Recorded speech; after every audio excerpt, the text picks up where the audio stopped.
जय श्री कृष्ण। श्री कृष्ण की कृपा हम सभी पर सदैव बनी रहे। मित्रों, श्रीमद् भगवद गीता आज से 5000 वर्ष पहले महाभारत के युद्ध के मैदान में विचलित, अवसाद और दुख से घिरे हुए, मोह से ग्रसित अर्जुन को भगवान श्री कृष्ण द्वारा दिए गए उपदेश हैं। असल में अर्जुन तो केवल एक माध्यम है। श्रीमद् भगवद गीता के उपदेश तो प्रत्येक मनुष्य के लिए ही है, क्योंकि हर व्यक्ति का जीवन एक युद्ध के समान ही होता है। भगवद गीता में प्राणी मात्र के सभी प्रकार की समस्याओं का समाधान है। भगवद गीता पढ़ करके समझने से आपके सोचने, समझने और परिस्थितियों के प्रति आपके दृष्टिकोण में परिवर्तन आता है। आप अपने व्यर्थ के विचारों, चिंताओं और आशंकाओं को दूर कर पाते हैं। जब आप यह कर पाते हैं तो आप में उत्साह और उमंग का संचार होता है, जिससे सकारात्मकता बढ़ती है और आपका मनोबल भी बढ़ जाता है और आप अपना जीवन बेहतर ढंग से जी पाते हैं। अगर आप इन सभी लाभों को प्राप्त करना चाहते हैं तो कभी अधूरा ज्ञान न लें। इसलिए इस वीडियो को अंत तक सुनें। मित्रों, हमारे मन में हमेशा यह सवाल उठता रहता है कि हमारे जीवन का उद्देश्य क्या है। तो आपको यह समझना चाहिए कि आपके जीवन के दो सबसे महत्वपूर्ण दिन होते हैं। पहला दिन जिस दिन आपका जन्म हुआ है, और दूसरा वो दिन जब आपको यह समझ में आता है कि आपका जन्म किस कारण से हुआ है। वह दिन हमारे जीवन का सबसे बेहतरीन दिन बन जाता है। समस्या का समाधान इस बात पर निर्भर करता है कि हमारा सलाहकार कौन है। यह बहुत महत्वपूर्ण है, क्योंकि दुर्योधन शकुनी से सलाह लेते थे और अर्जुन श्री कृष्ण से। श्री कृष्ण कहते हैं, जिस समय कोई समस्या जन्म लेती है, उसके साथ ही उसका समाधान भी जन्म लेता है। हमारे जीवन में जब कोई विपत्ति आती है तो हम अपना पूरा ध्यान उसी समस्या की ओर लगा देते हैं, लेकिन हमारी जिंदगी में हमें पहले से जो कुछ भी प्राप्त हुआ होता है, उस वक्त हमारे ध्यान से चला जाता है। वह हमें नजर ही नहीं आता।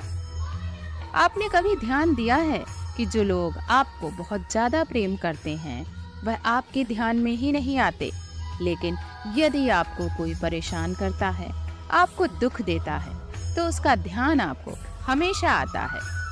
यदि 5 लोग आपके बारे में कुछ अच्छी बातें करते हैं तो आप उसे बहुत जल्द ही भुला देते हैं, लेकिन यदि कोई दूसरा व्यक्ति जो आपको अपशब्द कहता है, आपको भला बुरा कहता है, तो आप उसे कभी भुला नहीं पाते हैं। हमारी प्रकृति भी ऐसी ही है। हमारे आसपास जो अच्छी चीजें हैं, उसकी तरफ हमारा ध्यान जाता ही नहीं, और हमारे साथ जो बुरा होता है, उसकी तरफ हमारा ध्यान विशेष रूप से जाता है। तो आपको यह कहानी अवश्य सुननी चाहिए, जो आपके हर बुरे वक्त में आपको बहुत काम आएगी। एक राजा के पास बहुत बड़ा बगीचा था और उसमें अलग अलग तरह के फलों के पेड़ थे। एक किसान उस बगीचे की देखभाल करता था और उस किसान का परिवार भी उसके साथ उसका सहयोग करता था। प्रत्येक दिन वह किसान उस बगीचे से ताजे फल तोड़कर राजा को देने जाता था। एक दिन उसने देखा कि उसके बगीचे में अमरूद, नारियल, आम और कई तरह के फल पक चुके हैं और खाने योग्य भी हो गए हैं। तो किसान सोच में पड़ गया कि आखिरकार किस फल को राजा के पास लेकर जाऊं। उसने सोचा कि अंगूर तो काफी अच्छी तरह से पक चुके हैं, तो क्यों ना राजा के लिए अंगूर ही लेकर जाऊं। फिर उसने एक टोकरी अंगूर से भर ली और राजा के महल की ओर चल पड़ा। उसे महल में जाने की अनुमति मिली। वह महल के अंदर पहुंचा तो उसने देखा कि उस वक्त राजा बहुत चिंतित और गुस्से में था। मित्रों, इससे पहले कि हम कहानी में आगे बढ़ें, अगर आपको लगता है कि आप इस वीडियो से कुछ भी सीख रहे हैं, तो कमेंट में जय श्री राधे कृष्णा अवश्य लिखिए और वीडियो को लाइक करके चैनल को सब्सक्राइब कर लीजिए और बेल नोटिफिकेशन को भी ऑल पर सेट कर लीजिए।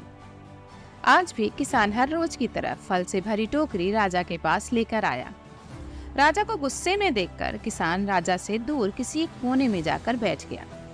फिर राजा अंगूर खाना शुरू कर देता है। वह एक अंगूर खाता और दूसरी अंगूर को किसान के माथे पर निशाना लगाकर मारता, और जब उसका निशाना लग जाता तो किसान कहता कि कि यह तो बहुत अच्छा हुआ, परमात्मा बहुत दयालु हैं। राजा ने फिर से अंगूर खाया और जोर से किसान के माथे पर फिर से अंगूर फेंका। इस बार भी किसान ने पहले की तरह ही जवाब दिया, यह तो बहुत ही अच्छा हुआ, परमात्मा तो बड़े दयालु हैं। इस पर राजा को आश्चर्य हुआ।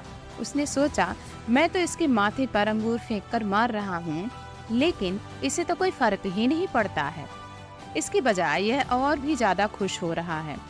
राजा ने इसके इस प्रतिक्रिया को देखकर उससे पूछा कि मैं तो तुझे बार बार अंगूर से तेरे माथे पर मार रहा हूँ और तू कह रहा है कि यह तो बहुत ही अच्छा है, परमात्मा बहुत भले हैं, तू ऐसा क्यों कह रहा है? तो इसके जवाब में किसान कहता है, हे राजन, बाग में तो आज अमरूद, नारियल, आम जैसे कई बड़े बड़े फल पककर तैयार हो चुके थे। वैसे मैं चाहता तो नारियल, अमरूद और अन्य बड़े बड़े पके हुए फल लेकर भी आ सकता था, और यदि यहाँ अंगूर की जगह नारियल या अन्य कोई बड़ा फल होता तो आज तो मेरा बुरा हाल ही होने वाला था। इसलिए यही कारण है कि मैं कह रहा हूँ, राजन, आज तो जो भी हुआ बहुत अच्छा हुआ। ईश्वर बहुत भले हैं, दयालु हैं। मित्रों, अगर वास्तव में देखा जाए तो यह कहानी हमारी जिंदगी से ही तो जुड़ी है, क्योंकि कभी कभी अंगूर की तरह ही छोटी छोटी मुसीबतें आकर हमारे जीवन में आने वाले नारियल और बड़े बड़े फल के समान बड़ी बड़ी मुसीबतों को रोक लेती हैं, और तब भी हम यह सोचने में लग जाते हैं कि आखिर मेरे साथ ही ऐसा क्यों हुआ। हम छोटी छोटी समस्याओं के पीछे अपना समय व्यर्थ ही सोचने में जाया कर देते हैं कि यह सब हमारे साथ ही क्यों होता है, पर यह हम नहीं समझ पाते कि इसके आने से तो बड़ी बड़ी समस्याएं टल गई हैं। और ऐसा तभी हम समझ पाएंगे जब हम अपने हर तकलीफ को, अपने हर दुखों को गहराई से समझेंगे, उसका विश्लेषण करेंगे। तो ये हम समझ पाएंगे कि बहुत बार जब हमें वर्तमान में किसी चीज से बहुत तकलीफ होती है या दुख लगता है, और फिर जब हम कभी उसको भविष्य में जान पाते हैं, तब हमें यह एहसास होता है कि अगर वह चीज हमारे साथ नहीं हुई होती तो आज हमारी जिंदगी इतनी बेहतर ना होती। दुख भले ही हमें अच्छा ना लगता हो, लेकिन बहुत बार यह हमारे जीवन में बहुत बड़ा सकारात्मक बदलाव लेकर आता है। इसलिए ध्यान रहे कि जरूरी नहीं कि हर अच्छी चीज दिखने वाली हमारे लिए अच्छी ही हो, और यह भी हमेशा जरूरी नहीं कि कोई चीज जो हमें दुख तकलीफ दे रही है वह हमारे लिए गलत साबित हो। इसलिए हमेशा ध्यान रखें कि जब भी आपके जीवन में कोई दुख या परेशानी आती है तो वह दुख और परेशानी आपको भविष्य में आने वाली किसी बड़ी मुसीबत से बचाने के लिए ही आती है। एक बार एक परिवार में पुत्र और पिता रात में भोजन के लिए बैठे। उस लड़के की माँ ने उन दोनों के प्लेट में जली हुई रोटी और सब्जी परोस कर रखी, और उसकी माँ ने अपने बेटे और पति से माफी मांगी कि गलती से उसकी रोटी जल गई है। तो उस लड़के के पिता ने अपनी पत्नी से कहा कि तुम बिल्कुल भी चिंता मत करो, जली हुई रोटी तो कड़क होती है और मुझे खाने में बहुत अच्छी लगती है, ऐसी रोटी मुझे बहुत पसंद है। अपने पिता के इन शब्दों को सुनकर उसके पुत्र ने अपने पिता से पूछा, पिताजी, आपको क्या जली हुई रोटी बहुत पसंद है? तो उसके पिता ने कहा, तुम्हारी माँ आज दिन भर काम करती रही है, एक जली हुई रोटी के कारण मैं किसी को दुख नहीं पहुंचाना चाहता, लेकिन अगर मैं ऐसा न कहकर उसे कठोर और तीखे शब्द में जवाब दिया होता तो यह बात उसे बहुत दुख पहुंचाती। कठोर और तीखे शब्द दिल को बहुत चोट पहुंचाते हैं। इस दुनिया में ऐसा कोई भी व्यक्ति नहीं होता जिसमें कोई भी कमी ना हो। इसलिए मैंने इस बात को जाना, और हम दोनों ने हमेशा जिंदगी भर यही सीखा है कि एक दूसरे की गलती को स्वीकार करना, उन्हें अनदेखा करके एक दूसरे की कमियों को स्वीकार करके जीवन को जीना सीखना आना चाहिए, तभी हमारे संबंध खुशहाल रह पाएंगे। मित्रों, इस कहानी से हमें यह सीखने को मिलता है कि हम लोगों को अपनी जिंदगी में एक दूसरे की गलतियों को माफ करना सीखना चाहिए। एक दूसरे को कठोर और कड़वे शब्द नहीं कहना चाहिए, बल्कि एक दूसरे की कमी को जानकर एक दूसरे का सहारा बनना चाहिए। वहीं उसके उल्टे अगर हम एक दूसरे की कमियों को अपने दिल में बिठाना शुरू कर देते हैं, अपने दिल से लगा बैठते हैं, तो हमारी पूरी जिंदगी कड़वाहट से ही भर जाती है। हमारे सारे रिश्ते कड़वाहट से भर जाते हैं। जिंदगी में यह सभी बातें आती ही रहेंगी, लेकिन निर्णय आपका है। क्या आप उसमें खुश रहते हैं या आप उसमें स्वयं को दुखी करके जीवन पर्यंत परेशान रहते हैं। एक शहर में बहुत बड़ा व्यापारी रहा करता था। उसका जीवन धन संपत्ति और हर तरह के वैभव से भरा हुआ था। अचानक किसी दिन उसके व्यापार में बहुत बड़ी मंदी आ गई और उसे बहुत बड़े नुकसान का सामना करना पड़ा। वह जो कुछ भी जिंदगी भर कमाया था, उसे सब कुछ बेचना पड़ गया। उसने सोचा कि अब तो मेरी जिंदगी में कुछ बचा ही नहीं है। ऐसी जिंदगी जीकर भी क्या फायदा। इससे बेहतर है कि मैं अपना जीवन ही त्याग दूं, स्वयं को ही खत्म कर दूं।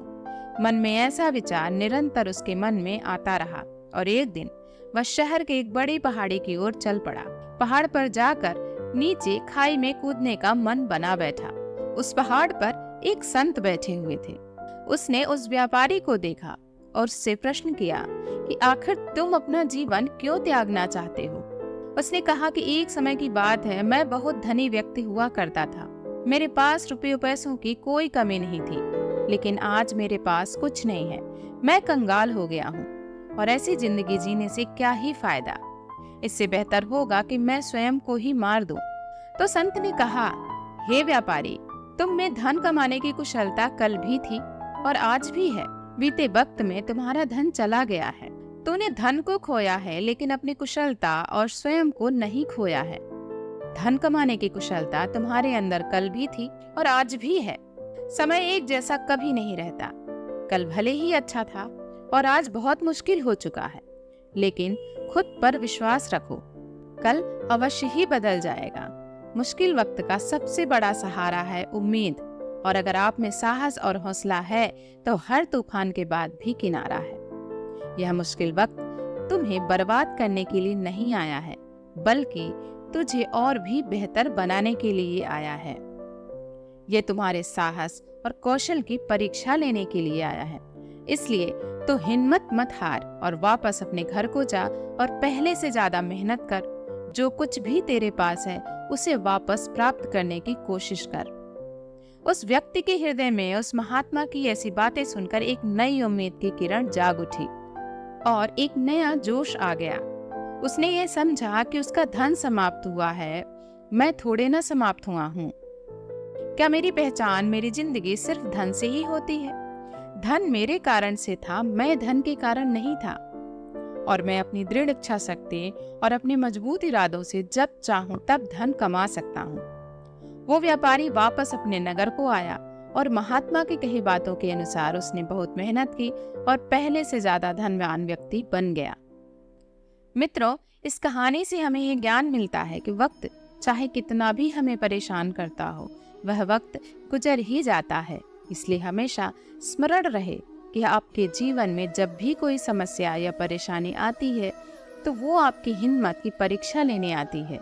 इसलिए अपने मुश्किल वक्त में घबराकर पीछे हटने के बजाय उससे लड़कर अपनी जिंदगी में और बेहतर मुकाम को प्राप्त करें और आगे बढ़ते रहें। एक पिता को एक बहुत ही गुस्सैल पुत्र था। जब भी पुत्र को गुस्सा आता तो पिता कीलों से भरा हुआ एक थैला अपने पुत्र को दे देता और कहता कि जब भी तुम्हें गुस्सा आए तो उस थैले में से एक कील निकालकर अपने बगीचे में कहीं ठोंक देना। एक दिन जब उसे बहुत गुस्सा आया तो उसने उस थैले में से कील निकालकर एक बाड़े पर ठोंक दी। इस तरह से जब भी उसे कभी ज्यादा गुस्सा आता तो वैसा ही करता।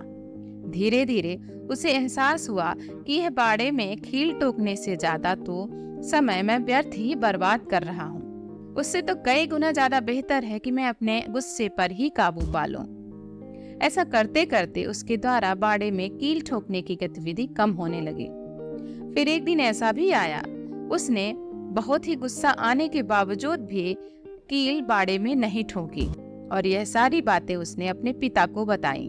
पिता ने उसके जवाब में कहा कि जब भी इस तरह से अपने क्रोध पर नियंत्रण पा लेते हो और एक भी कील दीवार पर नहीं ठोकते तो बाड़े में जाकर किसी एक कील को उखाड़ लेना।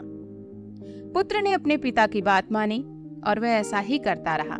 एक दिन ऐसा आया कि दीवार पर एक भी कील नहीं बची। यह खुशी जब उसने अपने पिता से जाहिर की तो पिता उसे बाड़े में लेके आए जहां पर उसने कील ठोकी थी। पिता ने अपने पुत्र को उन सारे छिद्रों को दिखाया जहां पर उसने कीलें ठोकी थी और फिर अपने पुत्र से पूछा कि क्या तुम इन छिद्रों को वापस भर सकते हो? पुत्र ने कहा, नहीं पिताजी, यह तो संभव नहीं है।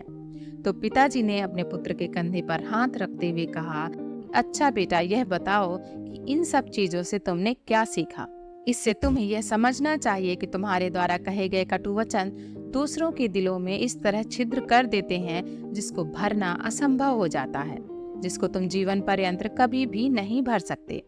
मित्रों, इस कहानी से हमें यह शिक्षा है जो कि भगवत गीता में भी कहा गया है कि हमारे जीवन में जब भी कोई ऐसी हालत या ऐसी कोई परिस्थिति आ जाए कि लोग आपसे कुछ ऐसा व्यवहार कर जाएं कि जो आपको बहुत दुख दे और आप गुस्से में दूसरे के दिल में अपने कठोर वचन से चोट पहुंचाते हैं, तो वास्तव में आप ऐसा करके अपने मन के भाव को निकाल तो लेते हैं, लेकिन ध्यान रहे कि ये सामने वाला आपके कहे गए उन शब्दों को कभी नहीं भूल सकता।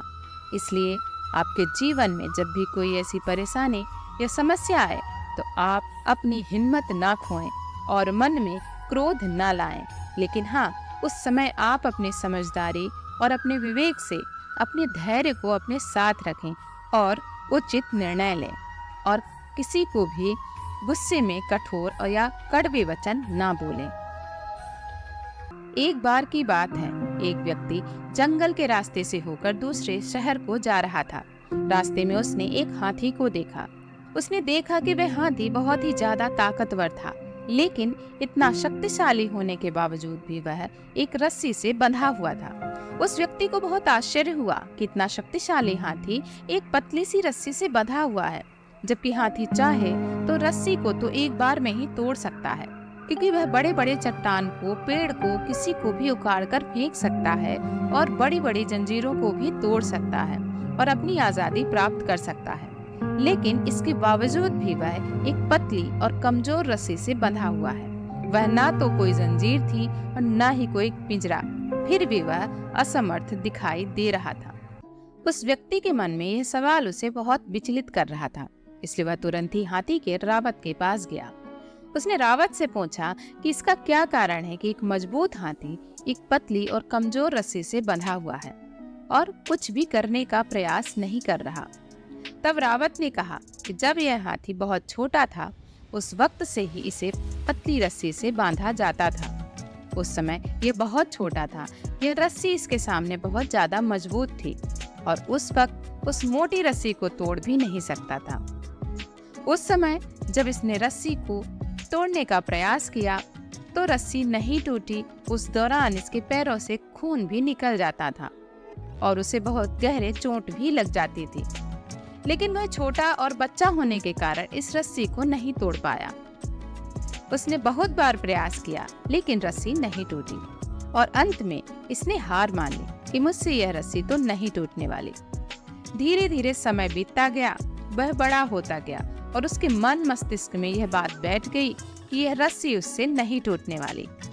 वैसे यह चाहे तो किसी भी वक्त इस रस्सी को आराम से बिना बल लगाए ही तोड़ सकता है और अपनी आजादी को प्राप्त कर सकता है, लेकिन स्थिति यह है कि यह अपने बचपन से मिले हार को अपने संपूर्ण जीवन की हार मान बैठा है और इसलिए अब यह कोई कोशिश नहीं कर रहा और यह मन से हार जाने के कारण कमजोर और पतली रस्सी से भी हार चुका है।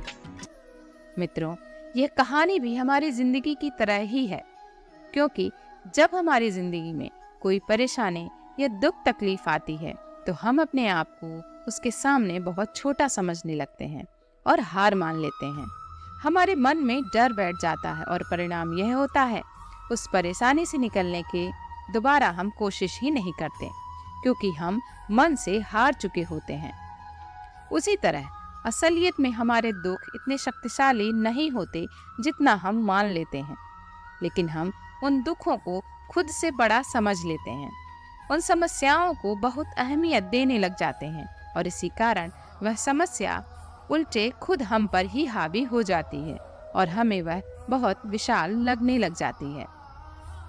इसलिए जिंदगी में जब भी कोई दुख परेशानी आए तो उसके आगे हमें घुटने नहीं टेकना चाहिए, उसके आगे हमें हार नहीं मानना चाहिए, क्योंकि वह व्यक्ति जो मन से हार जाता है वह अपने दुखों से भी हार जाता है और जीवन से भी हार जाता है। इसलिए ईश्वर कहते हैं कि वह व्यक्ति जो अपने मन को नियंत्रित करके, मन को काबू करके अपने दुखों पर विजय प्राप्त कर लेता है, वह जिंदगी में जो चाहे पा सकता है। किसी भी समस्या से भागना समाधान नहीं है, बल्कि समस्या को समझना और किसी निष्कर्ष पर पहुंचना ही समाधान है। आंसू एक जीवन शैली का हिस्सा है, किंतु आगे आने वाली समस्या का समाधान नहीं है। व्यक्ति को दुख होना उसके जीवन का हिस्सा है, किंतु जीवन भर पीड़ा को हृदय से लगाना आगे बढ़ने का समाधान नहीं है। हर समस्या के 3 समाधान होते हैं: स्वीकार करो, बदल दो या फिर छोड़ दो। जैसे उबलते पानी में कभी परछाई नहीं दिखती, ठीक उसी प्रकार से परेशान मन से समाधान भी नहीं दिखते। शांत होकर देखिए, सभी समस्याओं का समाधान मिल जाएगा। श्री कृष्ण कहते हैं, श्री कृष्ण के होते हुए तो क्यों परेशान है? कान्हा के चरणों में तो हर समस्या का समाधान है।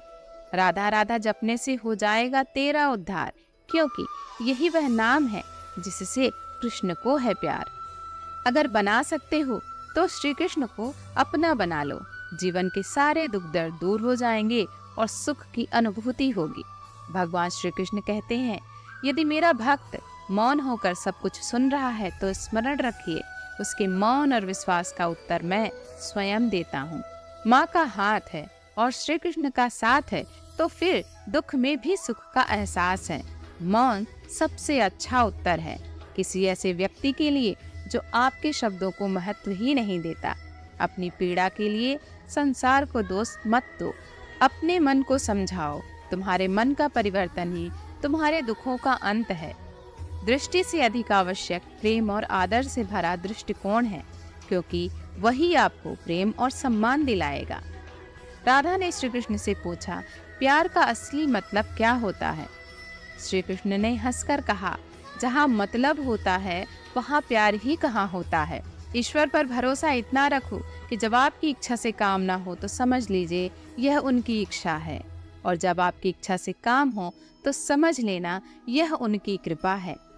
कभी जीवन में हारा हुआ महसूस करो और कोई मार्ग न दिखे तो भगवत गीता की शरण अवश्य लेना। किसी को इतना भी दुख न देना कि वो ईश्वर के सामने आपका नाम लेते हुए भी रोने लगे। यह कर्म चक्र है। यहाँ हर प्राणी को प्रत्येक क्षण अपना कर्म करना ही होता है, फिर चाहे वह कर्म कितना भी कठिन क्यों ना हो। जिन व्यक्तियों का हृदय पवित्र होता है वे धन्य हैं, क्योंकि उन्हें ईश्वर का ज्ञान दिया जाएगा। जिस प्रकार उगता हुआ सूर्य रात्रि के अंधकार का विनाश कर देता है, वैसे ही आत्मा का ज्ञान समस्त भ्रमों को दूर कर देता है। ज्ञान योग उन लोगों के लिए है जो किसी भी वस्तु की कामना नहीं करते, क्योंकि उन्होंने यह जानते हुए समस्त कर्मों का त्याग कर दिया है कि प्रत्येक इच्छा अशुभ से परिपूर्ण है। मानव जन्म धन्य है। स्वर्ग के निवासी भी इस जन्म की कामना करते हैं, क्योंकि मनुष्य के द्वारा ही वास्तविक ज्ञान और विशुद्ध प्रेम की प्राप्ति की जा सकती है। युद्ध हो या जीवन, सफलता केवल 3 शस्त्रों से ही प्राप्त होती है: धर्म, धैर्य और आपके भीतर का साहस। जब जल गंदा हो तो उसे हिलाते नहीं, बल्कि शांत छोड़ देते हैं, जिससे गंदगी अपने आप नीचे बैठ जाती है। उसी प्रकार जीवन में परेशानी आने पर बेचैन होने की बजाय शांत होकर सोचे, हल अवश्य निकलेगा। समय और भाग्य दोनों ही परिवर्तनशील हैं। इस पर किसी को अहंकार नहीं करना चाहिए। संबंध उसी आत्मा से जुड़ता है जिसका हमसे पिछले जन्मों का कोई रिश्ता होता है। वैसे दुनिया की इस भीड़ में कौन किसको जानता है। क्रोधी व्यक्ति का ऐसा हुनर है जिसमें व्यक्ति फंसता भी खुद है, उलझता भी खुद है, पछताता भी खुद है और पिछड़ता भी खुद है। श्री कृष्ण कहते हैं, प्रेम में जरूरी नहीं कि उपहार कोई वस्तु ही हो। प्रेम, परवाह, इज्जत भी बहुत अच्छे उपहार हैं। कभी किसी को देकर तो देखें। मनुष्य के दुख का कारण उसका प्रेम ही है। वो जितना अधिक मोह करेगा उतना ही अधिक कष्ट भी भोगेगा। जो अपना न हुआ उस पर कभी हक न जताना, और जो समझ न सके उसे कभी दुख न बताना। मनुष्य के जीवन के दुखों का मुख्य कारण उसकी खुद की आशाएं और इच्छाएं होती हैं। अपने वह हैं जो विपत्ति में काम आए। अपनों के साथ समय का पता नहीं चलता, अपनों का पता चल जाता है। जीवन मिलना भाग्य की बात है, मृत्यु होना समय की बात है, लेकिन मृत्यु के बाद भी लोगों के दिलों में जीवित रहना ये कर्मों की बात है। श्री कृष्ण कहते हैं, हे अर्जुन, तू करता वही है जो तू चाहता है, और होता वही है जो मैं चाहता हूँ। तो तू वही कर जो मैं चाहता हूँ, फिर होगा वही जो तू चाहता है। श्री कृष्ण कहते हैं, जब दिल में भक्ति हो और नीयत में खोट ना हो तो मैं स्वयं तुम्हारे साथ रहूंगा। जो आपके साथ दिल से बात करता हो उसको कभी दिमाग से जवाब मत देना। स्वतंत्रता का भाव सबको प्रिय होता है, इसलिए अगर सच्चे प्रेम को पाना है तो उसे स्वतंत्र छोड़ देना चाहिए। जिस प्रेम के रिश्ते में स्वार्थ, अहंकार या मतलब होता है, वह रिश्ता प्रेम का रिश्ता कभी नहीं कहलाता, क्योंकि प्रेम का रिश्ता निस्वार्थ होता है, यानी प्रेम के रिश्ते में कोई स्वार्थ नहीं होता। स्वर्ग का सपना छोड़ दो, नरक से डरना छोड़ दो। कौन जाने क्या पाप क्या पुण्य, बस किसी का दिल न दुखाओ। अपने स्वार्थ के लिए बाकी सब कुछ कुदरत पर छोड़ दो। पैसा बड़ा न पद, बड़ा मुसीबत में जो साथ खड़ा। वो सबसे बड़ा परिवर्तन ही प्रकृति का नियम है।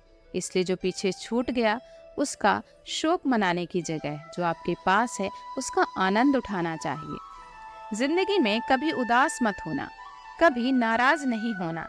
यह जिंदगी एक संघर्ष की तरह चलती रहेगी, बस तुम अपने जीने का अंदाज न खोना। मनुष्य अंदर से कितना भी टूटा हुआ हो, पर दुनिया के सामने उसे मुस्कुराना पड़ता है, क्योंकि यह वह दुनिया है जो आपके दर्द, आपकी आंखों के आंसू को देख लेंगे, पर आपके पीठ पीछे बातें बढ़ा चढ़ाकर कहेंगे। आपका मजाक उड़ाते हुए औरों को सुनाते हैं। इसलिए अपने दर्द को अपने कान्हा से कहो। कितना अजीब है ये मन। जब हम गलत होते हैं तो हम समझौता चाहते हैं, परंतु जब दूसरा गलत होता है तब हम न्याय चाहते हैं। सिर्फ दिखावे के लिए अच्छा मत बनो। वह परमात्मा आपको बाहर से नहीं बल्कि भीतर से भी जानना चाहता है। इसलिए कोई भी बदलाव पूरी तरह से स्वयं के लिए ही होना चाहिए। दुख भोगने वाला आगे सुखी हो सकता है, लेकिन दुख देने वाला कभी सुखी नहीं हो सकता। आत्मा विनाश से परे है, कोई भी उस आत्मा का अंत नहीं कर सकता जो अनंत है। एक राज्य में एक राजा अपने नगर के निरीक्षण के दौरे पर गया था। उसने सोचा क्यों न आज नगर के लोगों की समस्या देख करके जाऊं कि लोग किस तरह से अपना जीवन जी रहे हैं। उसने रास्ते में एक बूढ़े व्यक्ति को देखा जो सिर पर लकड़ी की गठरी लेकर जा रहा था। वह बहुत ही गरीब था। राजा को यह देखकर बहुत दुख हुआ। उसने उस बूढ़े व्यक्ति से पूछा कि आप इतनी तेज गर्मी में लकड़ी का गट्ठर बांधकर सर पर ले जा रहे हैं। आप पसीने से पूरे लथपथ हो चुके हैं। आप मेरे रथ पर आकर बैठ जाइए। आपको जहाँ भी जाना होगा मैं आपको छोड़ दूंगा। उस गरीब बूढ़े व्यक्ति ने राजा से कहा, महाराज, मैं तो बहुत छोटा व्यक्ति हूँ, आपके रथ पर कैसे बैठ सकता हूँ? राजा ने कहा, मैं कोई छोटा बड़ा व्यक्ति नहीं मानता। हमें तो एक दूसरे की मदद का भाव रखना चाहिए। अगर हमारे पास कोई चीज बहुत ज्यादा है और किसी व्यक्ति के पास उस चीज की कमी है तो हमें उसे अवश्य देना चाहिए। और एक मनुष्य दूसरे मनुष्य के काम नहीं आएगा तो कौन आएगा? और ऐसा मनुष्य जो एक दूसरे की पीड़ा को नहीं समझ सकता वह मनुष्य नहीं हो सकता, वह तो पशु के समान है। इसलिए आप मेरे रथ पर आकर बैठ जाइए, मैं आपको आपकी मंजिल तक अवश्य छोड़ जाऊंगा। राजा के अनुग्रह करने पर वह गरीब किसान राजा के रथ पर आकर बैठ गया। रथ आगे तो बढ़ा, लेकिन राजा ने देखा कि उस किसान के सिर पर से पसीना अभी भी बह रहा है। तो राजा ने देखा कि उस किसान ने अपने सर पर उस लकड़ी के गट्ठर को अभी भी रखा हुआ है। उसने उसे नीचे नहीं उतारा। राजा ने उस बूढ़े किसान से कहा कि जब आप इस रथ पर बैठ गए हैं तो आपको अपने सर पर इस गट्ठर को रखने की क्या आवश्यकता है। आप इस गठरी को रथ पर रख दीजिए। किसान ने राजा से कहा, महाराज, आप तो मुझे रथ पर बिठाए हैं, यही मेरे लिए बहुत सौभाग्य की बात है, लेकिन मैं नहीं चाहूंगा कि लकड़ियों की गट्ठर का वजन आपके रथ पर पड़े, इसलिए मैंने इसे अपने सर पर ही ले रखा है। तो उसकी इन बातों को सुनकर राजा को बहुत ही आश्चर्य हुआ और उसने बहुत ही अफसोस जताया और अपना सर पकड़ लिया। मित्रों, यही कहानी हम सभी की है। भगवान श्री कृष्ण श्रीमद् भगवद गीता में कहते हैं, हे अर्जुन, तुम अपने सारे दुखों को मेरे ऊपर छोड़ दो, मैं तुम्हारे सारे दुखों को दूर कर सकता हूँ, तुम्हारी सभी चिंताओं को खत्म कर सकता हूँ। लेकिन दुर्भाग्य है कि यहाँ प्रत्येक मनुष्य अपने सर की लकड़ी के गट्ठर के समान चिंताओं का बोझ, अपनी समस्याओं का बोझ अपने सर पर लेकर घूम रहा है। वैसे असल में तो वह कुछ नहीं कर सकता, वह मनुष्य अपना ही जोर चलाने में लगा रहता है। मनुष्य को यह लगता है कि सब कुछ तो मैंने ही संभाल रखा है, अपनी समस्या के बारे में अगर मैं ना सोचूं तो सब कुछ व्यर्थ हो जाएगा, और वह केवल सोच सोच कर ही परेशान रहता है और अपना उचित कर्म भी नहीं करता, बल्कि उसे तो अपनी समस्याओं के परिणाम को ईश्वर पर छोड़ देना चाहिए और अपना वास्तविक कर्म करना चाहिए ताकि उस समस्या से पार पाया जा सके। मित्रों, हमारी जिंदगी का सफर, चाहे वह आध्यात्मिक हो या हमारे परमात्मा की ओर हो, वह सफर हमारे मन मस्तिष्क के भीतर छुपा हुआ होता है। एक बार एक मूर्तिकार से पूछा गया कि आप इतनी अच्छी मूर्ति कैसे बना लेते हैं। तो मूर्तिकार ने कहा कि पत्थर के अंदर तो मूर्ति पहले से ही है, मैं तो बस उसमें जो अनावश्यक मात्रा में पत्थर का अंश है बस उसे निकालता हूँ और फिर जाकर मूर्ति प्रकट हो जाती है। मित्रों, हमारी जिंदगी का सफर भी उसी मूर्ति की तरह ही होता है, बस उसके ऊपर का जो हमारा मन का भ्रम होता है और अपने बारे में कि मैं यह नहीं कर सकता, मेरे अंदर इतनी क्षमता नहीं, बस वह नकारात्मक इच्छाएं निकालता जाता हूँ, तो हमारे जीवन की वास्तविकता हमें पता चल जाती है और हमें सही मार्ग दिखने लग जाता है। साथियों, इस वीडियो में आपने कुछ भी सीखा है तो कमेंट में जय श्री राधे कृष्णा अवश्य लिखिए और मेरे वीडियो को लाइक करके चैनल को सब्सक्राइब जरूर करिए।